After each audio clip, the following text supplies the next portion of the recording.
quiero agradecer la oportunidad de estar aquí de nuevo en España y poder compartir algunos proyectos de investigación que venimos desarrollando en Argentina.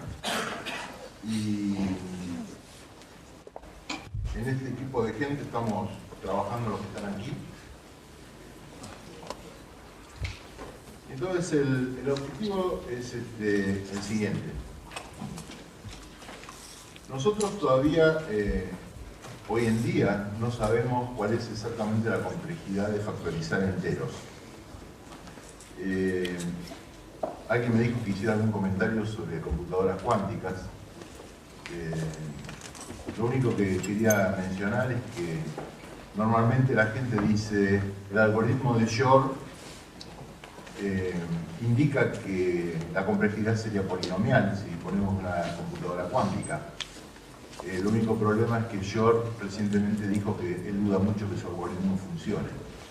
Entonces, yo creo que por el momento coincido con Martín de que no tenemos un horizonte demasiado próximo sobre ello. Obviamente, RSA se puede atacar de muchas maneras distintas. La más obvia es factorización. Y nosotros venimos trabajando en factorización hace unos años. Le voy a mostrar la idea principal. Yo voy a tratar de priorizar lo didáctico y no lo voluminoso, porque tenemos muchísimos resultados que no puedo dar, simplemente porque necesitaría varios días. Entonces vamos a tratar digamos, de que la idea fundamental se entienda, qué es lo que estamos haciendo en este momento, y luego las preguntas que tengan ganas y que quizás sepa contestar. Bueno, como ustedes saben, el algoritmo de RSA es el que está aquí. En principio tenemos un n, que es el producto de dos números primos, n igual p por q. Tenemos el phi. Y todos los que, digamos, estudian profundamente la teoría matemática de RSA, saben que el fondo del secreto está en el hecho de que si uno no pudo factorizar, esta relación entre n y phi de n, que es algo que uno no puede calcular si no tiene los factores, es el secreto, digamos, que le da la seguridad a un algoritmo como RSA. Entonces, obviamente, si uno tiene P y Q, directamente lo aplica en todo esto y a partir de la clave pública se calcula trivialmente la clave privada, resolviendo la ecuación modular esta que está aquí. Así que bueno, esta es la razón obvia por la cual la factorización permite quebrar el RSA. La empresa RSA Data Security ha publicado diversos desafíos. Lamentablemente ahora no tiene más los premios. Justamente yo quería cobrar algo, pero bueno. El más reciente, o el último número factorizado, es el RSA 640, que es el número que está acá. Los factores están aquí abajo. Fue hecho por un equipo alemán. Y yo tuve el gusto de, con unos algoritmos derivados de lo que sigue, lo pude factorizar en 10 minutos de una Pentium 3. Así que eso me ha entusiasmado. Lamentablemente no factoriza todavía todo, hay algunos problemas para resolver. Por supuesto, uno fundamental es el desafío 1024. ¿Por qué? Porque 1024 es un estándar en muchísimos países, ¿no? Entonces, quebrar 1024 es sería un hecho muy importante para la seguridad de todo lo que son certificados digitales, etcétera, basados en este estándar. Por ejemplo, no sé, países como Malasia tienen una tarjeta de identificación personal con historia clínica de cada ciudadano basado en el RSA 1024. Si se quebrara, creo que habría algún problema social, ¿no? Bueno, entonces, primero vamos a recordar algunos hechos muy básicos de la teoría de números que voy a utilizar.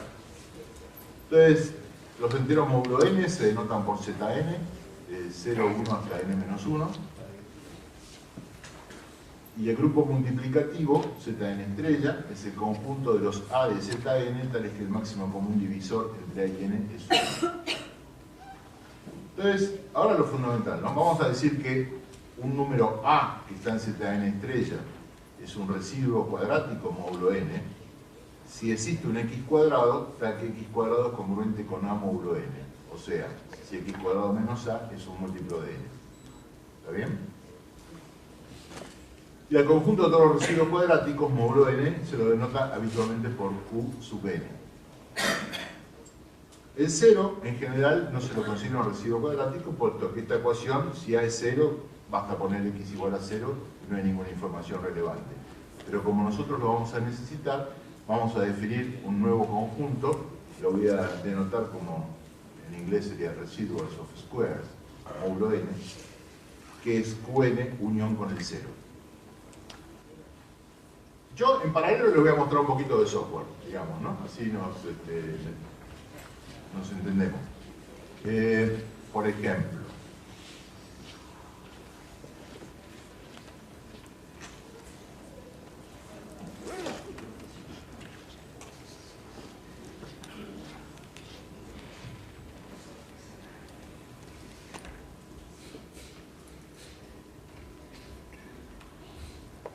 este es un algoritmo rápido para calcular justamente residuos cuadráticos. Digan algún número.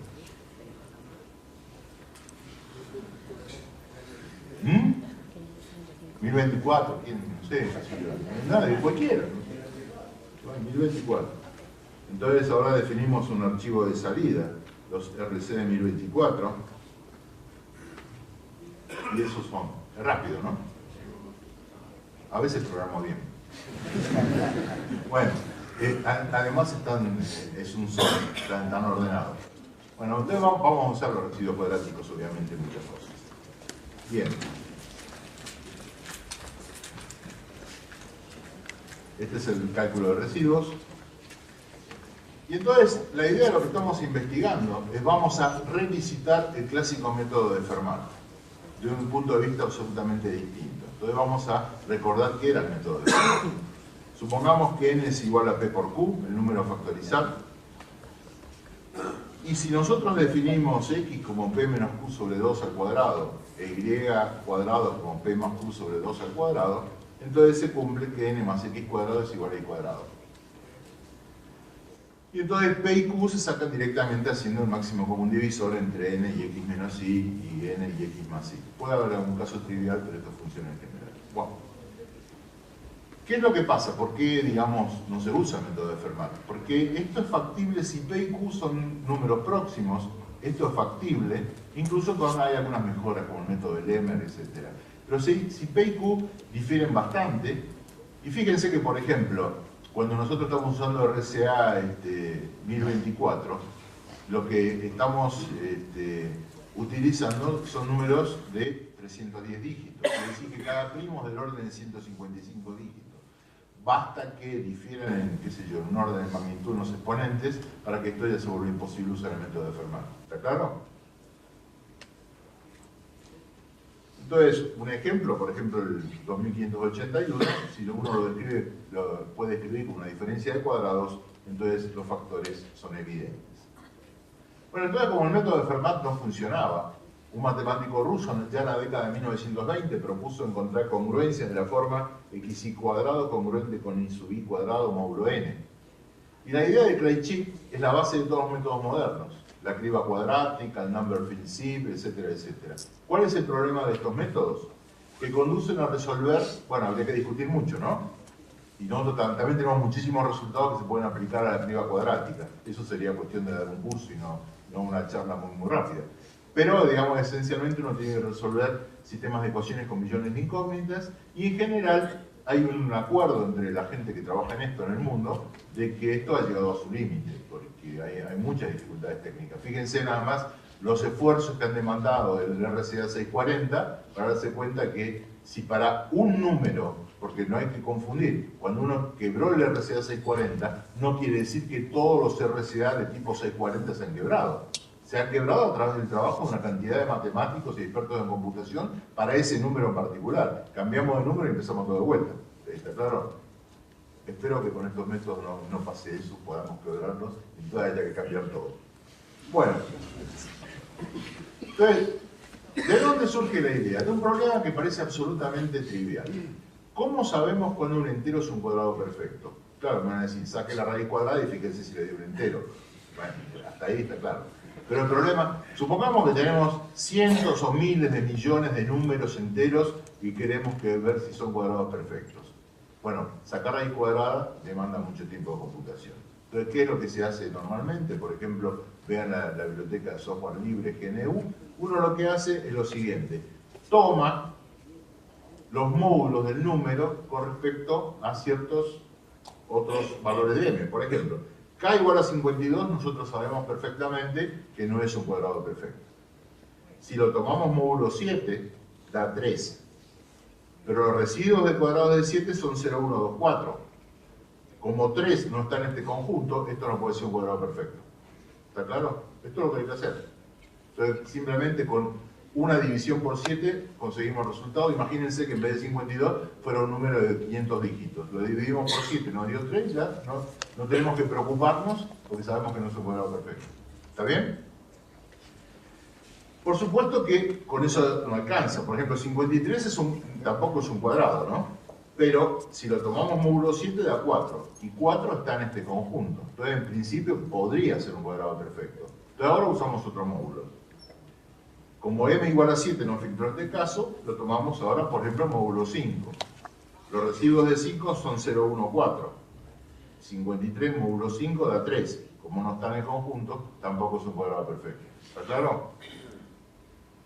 Dentro de poco, no hoy, pero dentro de poco vamos a publicar un paper sobre esto.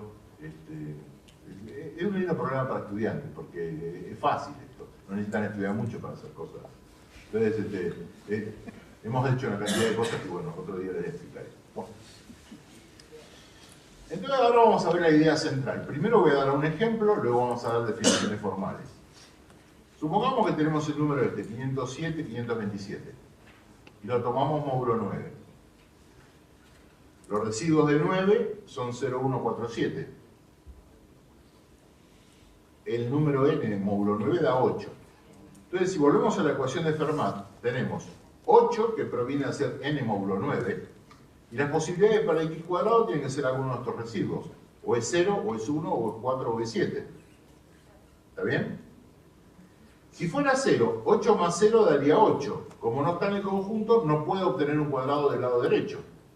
Entonces fíjense que la única solución es 8 más 1, porque eso es 9, módulo 9 es 0, y 0 está en el conjunto. Entonces, ¿qué información tenemos? Que x cuadrado módulo 9 debe ser 1. O sea, no conocemos la solución, pero sacamos los resultados.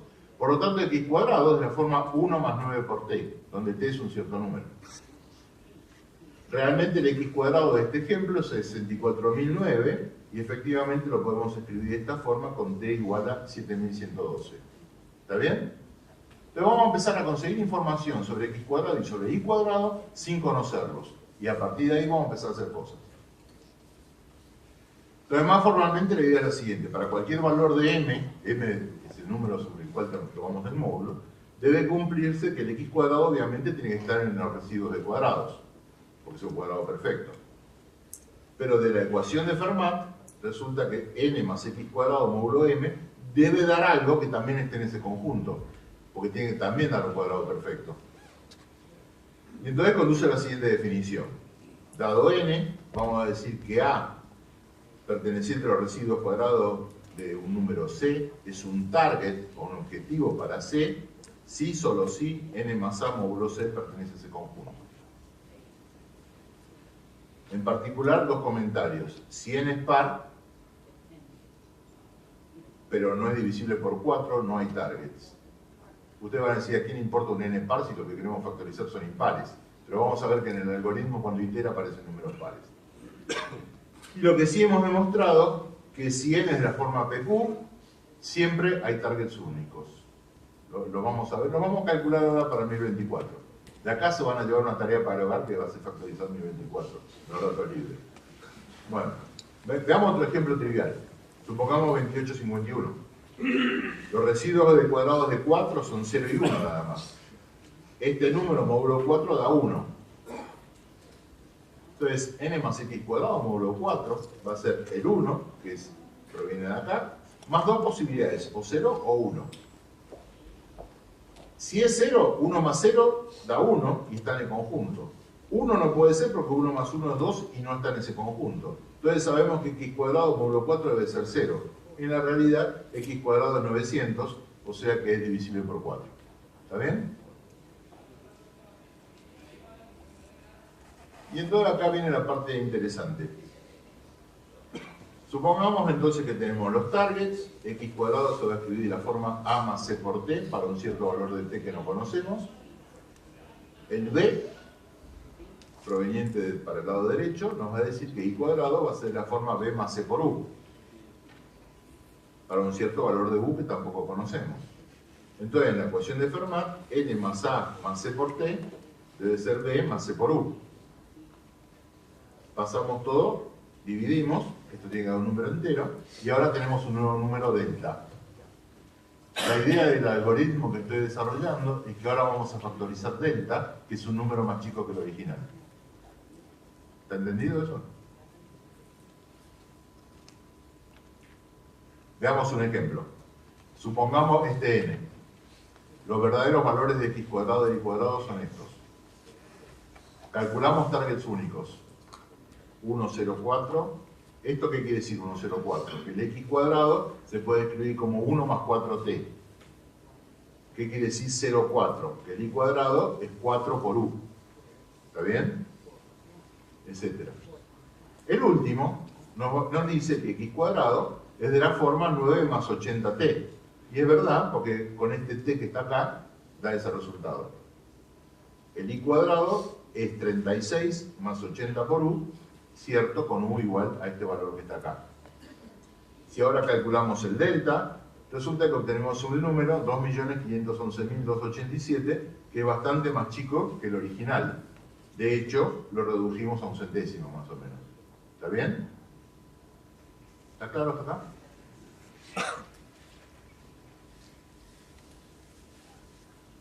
Vamos a ver cómo se calculan los targets, para que vean que es algo bastante fácil.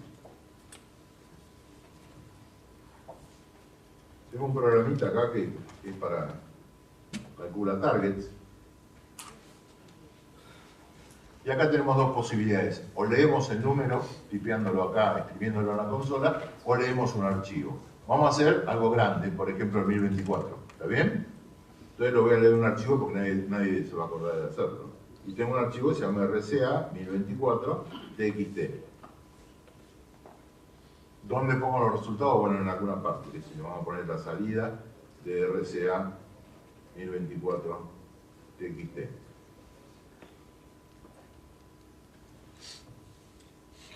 Ya terminó. Vamos a verlo un poquito. Perdón, me olvidé de abrir un explorador.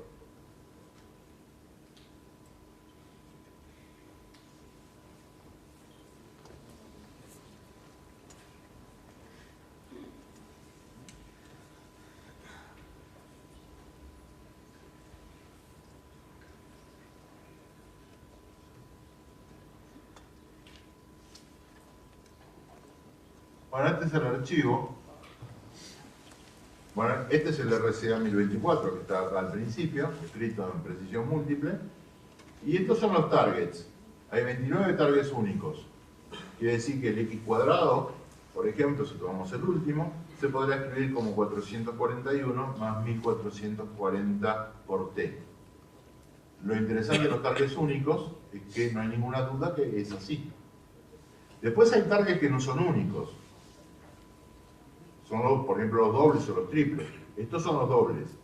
Por ejemplo, si tomamos el número 6, este que está acá, como C, fíjense que hay una ambigüedad. O A vale 0 o A vale 3. Todavía no sabemos cuál de los dos es cierto. ¿Está claro? Lo único cierto son los targets únicos. ¿Está entendido esto?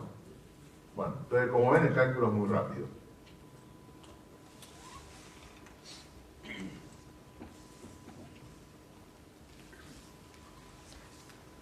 Por ejemplo, para el 640, que es el que estuve utilizando, los targets únicos nos muestran que el x cuadrado es de la forma 112 más 144 por t. De hecho, el x cuadrado verdadero es el que está acá abajo. Imagínense que si empezamos a buscar valores de t hasta encontrar cuadrados perfectos, tal que n más x cuadrado sea otro cuadrado perfecto, no podemos pasar la vida buscando. Con esto no alcanza. ¿Está claro? Hasta aquí es un problema de complejidad exponencial. Luego vamos a ver que iterando podemos pasar a algo un poquito más interesante. Lo que importa es que el coeficiente de t comience a aumentar. Cuanto más grande es, menos búsqueda vamos a tener que hacer. ¿Sí?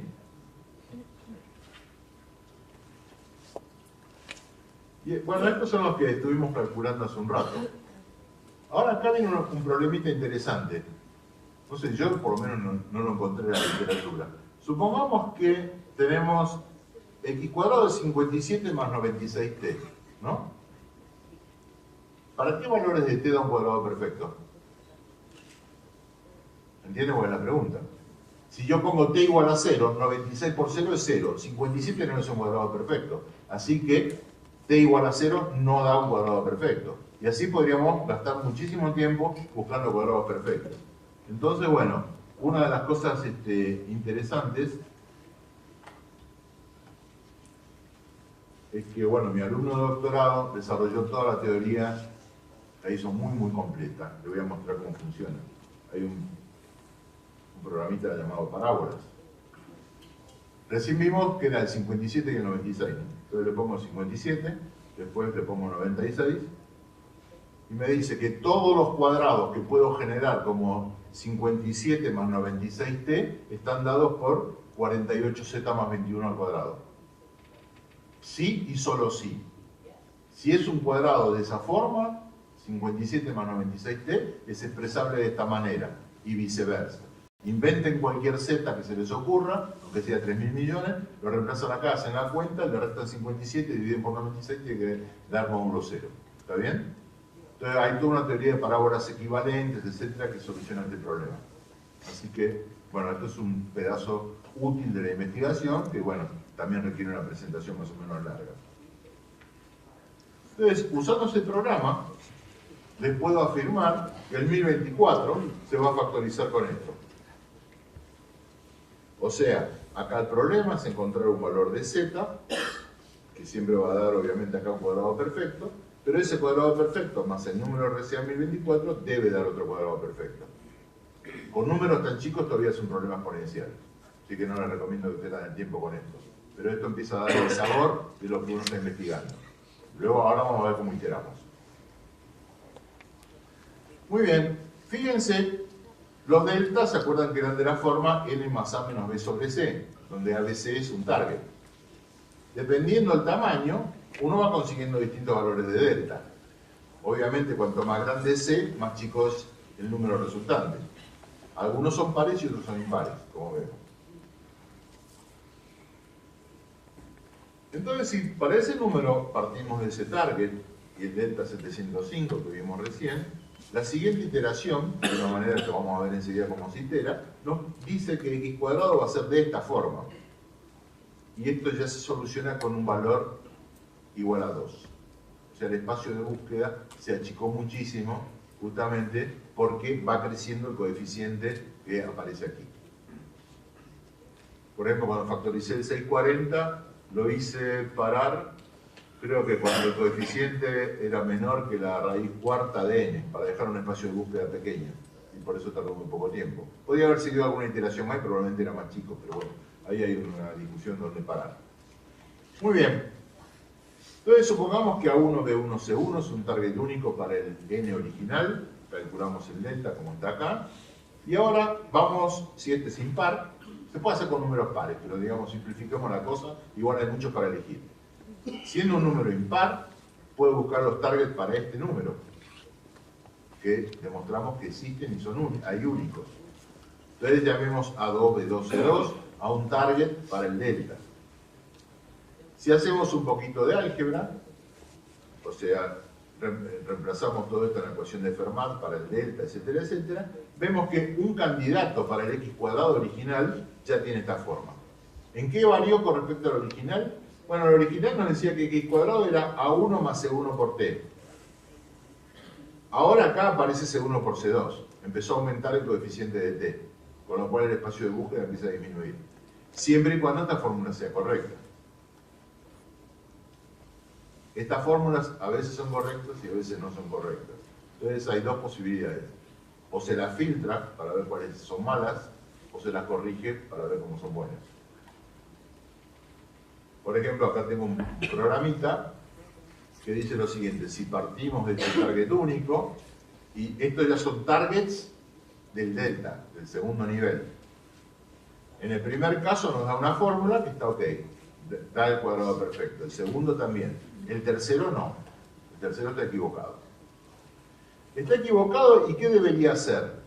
Bueno, el valor correcto que habría que poner en vez de 649 debería ser 6409.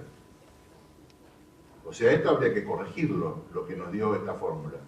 ¿Cómo sería la corrección? Si calculamos la diferencia, vemos que este número, la corrección que hay que poner, es 8 veces el segundo que era 720. Esto no es casualidad, es un teorema. Las correcciones son siempre un múltiplo de segundo. Ahora los filtros. Esto de F2, F3B, F6, etc. son distintos filtros inventados por mis estudiantes. Algunos son un poco redundantes, otro estudiante demostró que F2 implica F6, bueno, no importa. Igual como tarda muy poco tiempo, y ahora hice un super filtro que terminó con todo esto es más antiguo. Pero bueno, fíjense, en este caso, esta rama llevó a cosas que no sirven ninguna. ¿Cómo son corregibles? Por ejemplo, el último que está acá, en vez de 409 debería ser 2569. Eso porque conozco la solución. ¿Cómo es la corrección? De vuelta es un múltiplo de C1. ¿Ok? Entonces, eso empieza a servir para las cosas que siguen. Y ahora aparece un caso muy interesante, que es lo que llamamos el caso simétrico. Fíjense, uno tiene el n original y tiene targets. Que son los targets, son ternas de números enteros, A1, B1, C1. ¿Sí? Hay muchos, como vimos, había 29 para el N24. Calculamos un delta, y ahora calculamos targets para ese delta, y lo que aparece es que los targets se repiten. O sea, en el segundo nivel vuelven a aparecer targets que estaban en el primer nivel. A eso le llamamos el caso simétrico. Para el caso simétrico en particular, se pueden escribir las siguientes cosas. Por ejemplo, el x cuadrado que teníamos recién, vimos que era esta fórmula, más una eventual corrección. Esto no es un cuadrado, es delta x2, el segundo caso lo vamos a llamar. Pero este x cuadrado también debe ser igual a lo que da un target de primer nivel. Que como se repitió, porque es el caso simétrico, también es igual a esto que está acá, para otro target. De hecho, para todos los targets tiene que cumplirse esto. Bueno, entonces a partir de acá se empiezan a deducir una cantidad de cosas. Una de ellas es que la corrección es congruente con 0 módulo C1, y por eso dije que es un múltiplo de C1 siempre. Esto no depende del caso simétrico. Se sacan fórmulas adicionales y fíjense que el delta x2, o sea, la corrección que habría que poner para que esta fórmula funcione siempre, se puede escribir de esta manera, desde ya con otra incógnita, que la llamaremos mu x2.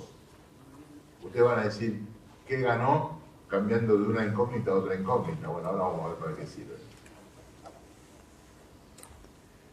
No los voy a aburrir con todo esto, esto está en la presentación que está por ahí. Quiero simplemente darles algún ejemplo numérico, porque alguna de las cosas interesantes es que cuando corregimos con el mu x la parte de x cuadrado y corregimos con el mu y la parte del y cuadrado, se tienen que cumplir estas condiciones de compatibilidad.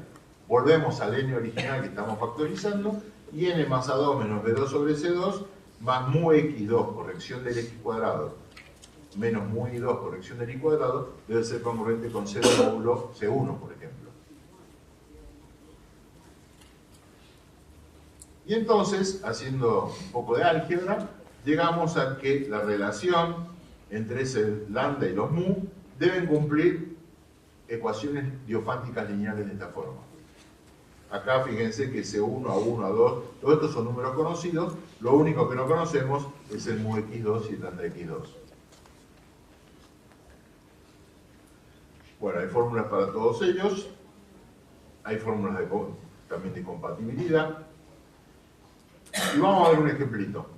Supongamos que tenemos un target del ejemplo que vimos recién, el 507, 527. Este es el target de primer nivel y este es un target de segundo nivel, que conducen a una fórmula equivocada, o sea que no da el x cuadrado. Entonces vamos a tratar de corregirlo. Entonces tenemos esta ecuación diofántica. Si la resolvemos, resulta que la solución general es de la forma menos 512 más 27z, y para el lambda menos 768 más 40z. El z es el mismo en ambos casos. El caso más simple cuando z igual a 0. En ese caso el mu I1 es menos 512. Lo reemplazamos en la corrección y dice que teníamos que haber corregido la fórmula por esta cantidad. La volvemos a poner en esta ecuación y esto da el valor correcto para un parámetro 586. Entonces son maneras de corregir la fórmula.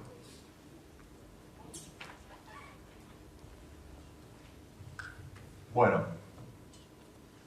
la parte de los... Entonces, hay dos caminos, uno es filtrar y la otra es corregir. La teoría más general de filtros depende de la teoría de las cuadráticas diofánticas, que es una cosa bastante larga, ¿no? Como cosa curiosa, si ustedes buscan en internet, buscan el nombre Alpern, A-L-P-E-R-N. Es un extraño ingeniero electrónico argentino que tiene la única página que hay en internet que resuelve cuadráticas diofánticas. Tiene toda la teoría y el código fuente en Java.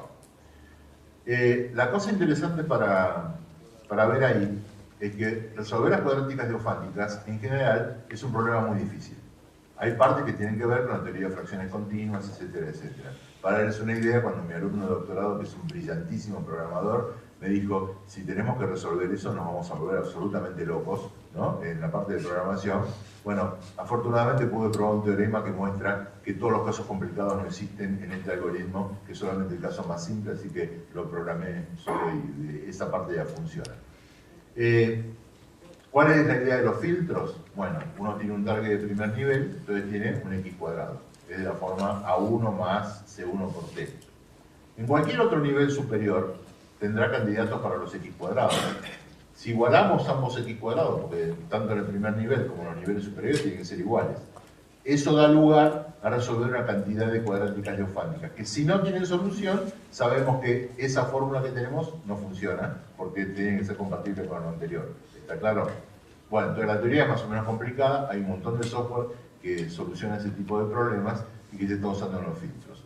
Y la otra cosa que, digamos, trabajando muy fuerte, que ya hay resultados de estos días, estuve torturándolo al amigo Martín, estuvimos trabajando,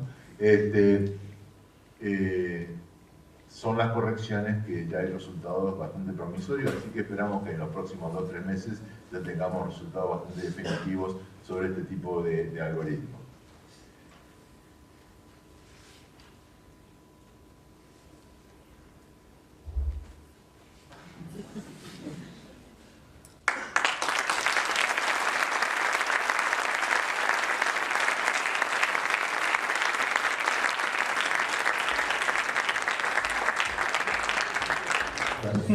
Bien, muchas gracias, Hugo. Tenemos 10 minutos para hacer preguntas.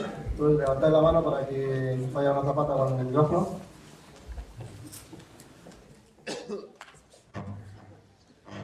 Felicito por la exposición. Creo que es un trabajo muy prometedor de cara a resolver el reto de la factorización, que nos acojona a todos un poquito, una impresión, porque si lo he entendido bien, y no ha sido fácil, lo que me ha parecido entender es que con su investigación es posible en cada iteración reducir del orden de 2 órdenes de magnitud el prima factorizar, que equivalería aproximadamente a 7 bits. Y en cada iteración se nos genera una serie de ramas con más o menos esfuerzo para analizar, pero que podríamos estar hablando del orden de diagramas de un orden de magnitud de ese tipo. Eso querría decir que con un número de iteraciones relativamente pequeño, en un proceso que seguramente completarán sus resultados, da la impresión de que en tiempos lineales podríamos factorizar números primos que hasta ahora eran cuadráticos exponenciales. Esto querría decir que en tiempos de días o menos estaríamos factorizando prácticamente cualquier número primo, independientemente, compuesto. Sí, cualquier producto de números primos, independientemente incluso del tamaño de la clave. Es decir, 1024 no es una barrera realmente. Así es. Esto es muy inquietante. Es muy divertido. Quiere decirse que tendríamos que preocuparnos ya de profundizar en las curvas elípticas. Así es. Una vía de... Es la conclusión de Martín. O sea que es muy inquietante su conclusión. Sí, por supuesto todavía quedan unos cuantos misterios, ¿no? Por ejemplo, me estaba preguntando Martín, ¿qué pasó? Porque el 640 anduvo tan bien. Bueno, porque esa fórmula que les estoy mostrando no necesitaron corrección. Si usted me pregunta por qué, no lo sé. Es algo de la estructura. O sea, esos números fueron diseñados usando ciertos resultados que están ocultos, ¿no? Para hacer las cosas difíciles. Pero ahí anduvo una velocidad sorprendente. O sea, yo puse un programa, me dediqué a otra cosa, ¿no? Estaba distraído con otro tema, y cuando veo que termina, que imprimió al final factores.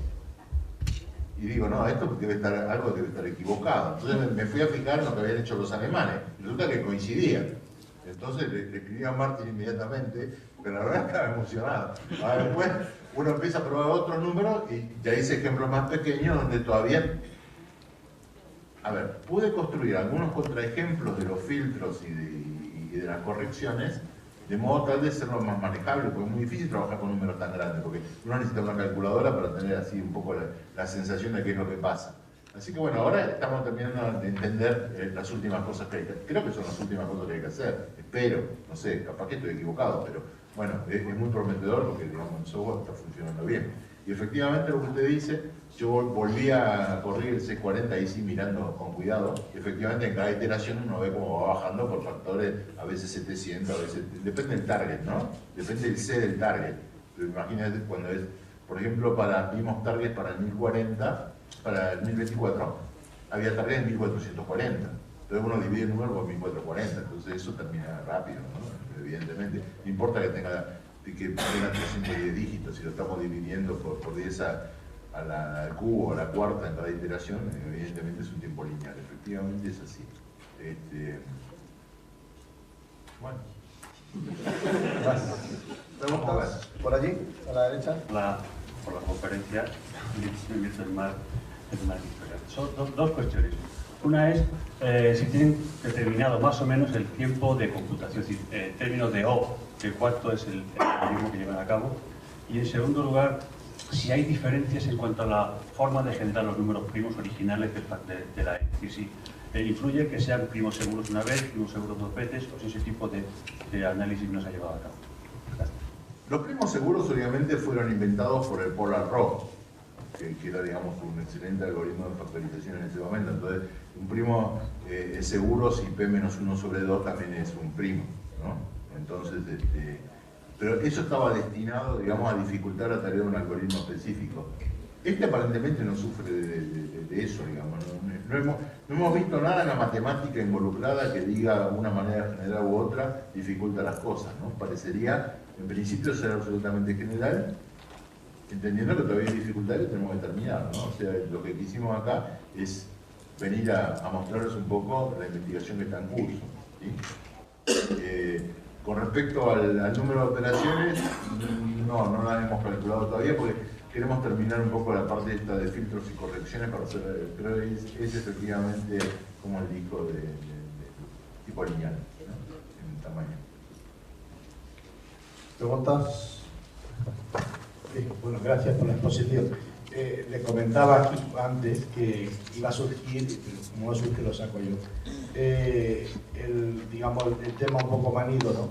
De la evolución primero hacia la curva elíptica y luego la presencia de la computación cuántica, que es una preocupación también creciente. Entonces quería que contara tu punto de vista, primero si pasamos a la curva elíptica, qué tiempo de vida tendría eso y cómo realmente se vería afectado por la computación cuántica. ¿Qué perspectiva crees que tenemos para seguir trabajando en temas de seguridad usando como base la criptografía? Bueno, ¿alguna pregunta fácil? Te la había sugerido aquí, ya.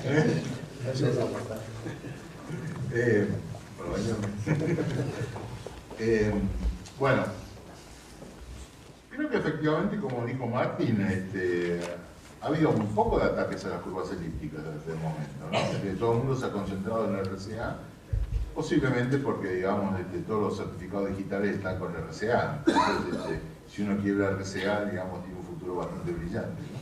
En este mundo interconectado. Y obviamente la criptografía basada en curvas elípticas se ha propagado mucho más en los dispositivos pequeños por tener una menor longitud de clave, etc., ¿no? Creo que de todas maneras es un hecho bastante curioso que el número de ataques es infinitamente menor, ¿no? A lo que es curvas elípticas. Yo creo que va a terminar reemplazando a RCA, las curvas elípticas. Sí, cualquiera de estas cosas va a tener éxito, ¿no? Hay distintas formas de ataque. Así que eso sería por un lado. Con respecto a la computación cuántica, bueno, la cuestión es la viabilidad de tener algoritmos como el de Shor, por ejemplo, para factorizar o cosas similares, ¿no? Pensemos que todavía falta bastante para tener máquinas realmente prácticas, ¿no? Que permitan hacer quantum computing, ¿no? Esa es la realidad. Por ejemplo, en mi universidad hay un grupo muy dedicado a cuántica y estaban muy contentos el otro día porque habían logrado sumar 3 más 5. Entonces yo le dije que quería una de esas máquinas, pero por favor con una disquetera. Bueno, broma más, broma menos, me parece fantástico lo que están haciendo, con la salvedad que no entienden por qué funciona, ¿no? La criptografía cuántica. O sea, a ver, yo hablé con muchos físicos que explican, pero cuando realmente saben mucho y son muy honestos con él, dicen, la verdad que no tenemos la menor idea, ¿no? O sea, la física describe cosas de la realidad, pero no sabemos por qué son así, digamos. Eso es lo que llaman, digamos, los estados entramados y todo ese tipo de cosas. Se han hecho las experiencias, se ha medido, todo eso es correcto, pero ¿por qué, no? Digamos, entonces, yo no puedo contestar porque no sabemos todavía hasta dónde va a llegar en la práctica. Supongo que finalmente va a funcionar, pero las implicaciones que tenga dependerá de si eso efectivamente se transforma en dispositivos muy prácticos, ¿no? Que uno pueda programar, etcétera, con facilidad. Además presenta enormes desafíos en todo lo que es teoría de lenguaje de computación, etcétera. Yo creo que hay un larguísimo camino para recorrer antes de tener eso de forma práctica en la vida real, ¿no? Sí hay criptografía cuántica, ¿no? De hecho, los suizos hace poco votaron usando dispositivos cuánticos, ¿no? Hace unos meses. ¿Una buena pregunta más? ¿Una más? Buenos días, gracias. Quería preguntar si se han planteado, en caso de que su investigación tenga éxito, cómo presentarlo a la sociedad para que no cunda un pánico, por decirlo así, porque de repente todos sus secretos pueden salir a la luz en cuestión de días. La verdad que no lo sé. Creo que efectivamente es un problema. De hecho, habría que hablar mucho, ¿no? Le hicieron varias preguntas a Martin que me parecía interesante también contestar, ¿no? Yo creo que mucha gente se preocupa por algunas de las regulaciones del gobierno americano sobre la longitud de claves. Yo he escrito bastante sobre eso. Pero por supuesto, como dijo Martin, gran parte de la investigación y todo lo que sucede en el mundo de criptografía no está sucediendo en los Estados Unidos, ¿no? Pasa en otras partes. Por ejemplo, yo acá en este computador tengo RCA 8192. Nunca le pregunté a nadie si me daban permiso para hacerlo. Lo hice, ¿está bien? Claro. Entonces, creo que hay muchas fuentes de criptografía fuerte en el mundo en este momento. Israel, Alemania, Suiza, son todos países argentinos. son todos, digamos, mucha gente hace. De hecho, los estudiantes de mi curso de criptografía normalmente programan en RCA de las longitudes que tengan ganas, y qué sé yo, incluso hay tesis sobre cómo acelerarlo, tengo tesis enteras sobre eso. Así que bueno, efectivamente yo creo que hoy en día, como las cosas han evolucionado con los certificados digitales, el comercio electrónico, la verificación de identidad, documentos personales en el mundo entero, quebrar RCA es todo un problema, es un problema social, ¿no? La verdad que si llega el momento vamos a pensarlo, pero no tengo una respuesta todavía. Hasta ahora, quizás de forma absolutamente irresponsable, nos hemos preocupado del problema matemático y computacional y no del problema social. Pero efectivamente existe y es un problema.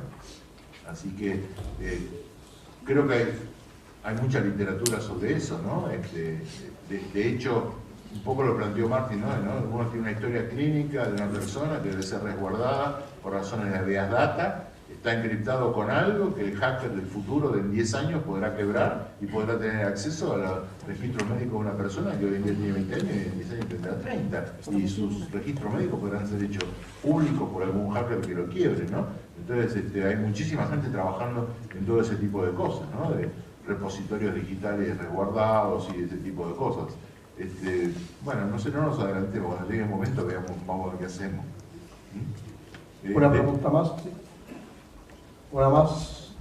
¿Cree que en la arquitectura de las máquinas actuales, en donde se implementa en esos algoritmos hoy en día, se adecúa y se consigue un punto, o sea, digamos, un rendimiento óptimo? ¿O cree que diseñando máquinas cuyo propósito sea únicamente ese, como por ejemplo el Twinkle de Shamir o cosas un poco más exóticas o más heterodoxas, no tradicionales, se puede conseguir un paso significativo y comparándolo con los avances que se hacen en algoritmia, en algoritmos mejores o máquinas mejores? ¿Cuál cree que es el balance? Bueno, yo creo que el problema de la velocidad de los algoritmos de clave pública fue variando fundamentalmente en los últimos años. O sea, al principio uno decía un hardware dedicado era muchísimo más rápido que las implementaciones por software, ¿sí? Eso fue cambiando todo el tiempo. Hoy en día tenemos FPGA como una arquitectura variable que uno maneja por software, donde se obtienen los rendimientos de máquinas dedicadas. Entonces, efectivamente, una arquitectura dedicada da mucho más rendimiento. Lo único que yo planteo es que con la velocidad de los procesadores actuales, esas diferencias prácticamente se han empezado a borrar, ¿no? Porque, digamos, uno tiene velocidades tan tremendas en el procesamiento de los datos que yo prácticamente no conozco ninguna instalación grande que utilice criptografía de clave pública donde haya una muy seria limitación. Por ejemplo, nosotros implementamos en la Bolsa de Comercio, es el Stock Market en Buenos Aires, y efectivamente, como tiene picos de procesamiento en las ciertas horas donde los agentes venden y compran acciones, entonces caen unas miles de transacciones con RCA, obviamente, ¿no? Entonces, bueno, hicimos toda una cosa de un software dedicado que permite aumentar muchísimo la velocidad, sobre todo para ir recibiendo ese tipo de transmisión. Y bueno, pero en definitiva se ha resuelto con un costo muy bajo hoy en día computacional, ¿no? O sea, es cierto lo que están diciendo sobre que una arquitectura dedicada es mucho más performante, pero yo diría que ha dejado de ser un problema. Era un problema hace 20 años, hoy en día casi nada, ¿no? Porque tenemos procesadores muy veloces de costo mínimo, ¿no? Lo que sí todavía es un problema, obviamente, cuando uno quiere generar claves RCA en una tarjeta inteligente con procesadores de 8 bits, ¿no? Y muchas veces fallan y tienen todo tipo de dificultades, obviamente. Entre una arquitectura de 8 y una de 64 bits, evidentemente hay un mundo de diferencia, ¿no? En capacidad de procesamiento. Perfecto, yo tengo una pregunta que me quedé con ganas de preguntar. Y es la última, desgraciadamente. ¿Es posible paralizar este tipo de ataque? ¿De forma tal que se pueda hacer una especie de divide y vencerás?